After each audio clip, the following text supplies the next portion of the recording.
Rolling.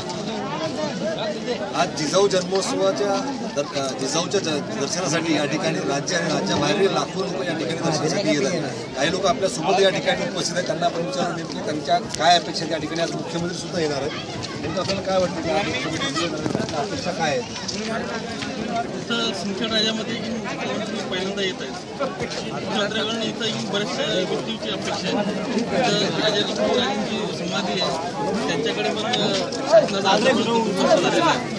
इथं लाखो लोक तिथं भक्त येतात. इथं पूर्ण जगातून येतात आणि त्यांच्याकडे इथं कोणतीच बदलली व्यवस्था दिसत नाही. बाकीच्या पूर्ण राज्यामध्ये जर बाकी केंद्रात असाल ते लाखो लोकांचं श्रद्धास्थान आहे. त्या ठिकाणी जर तुम्ही असाल तर ते श्रद्धास्थानं परंतु आपल्या या सिंदखेड इथं पूर्ण स्वराज्याचं बाहेर म्हणतो आम्ही. इथं विकासाच्या बाबतीत काहीच नसतो. आम्हाला या मुख्यमंत्र्यांपासून बऱ्याचशा अपेक्षा आहेत.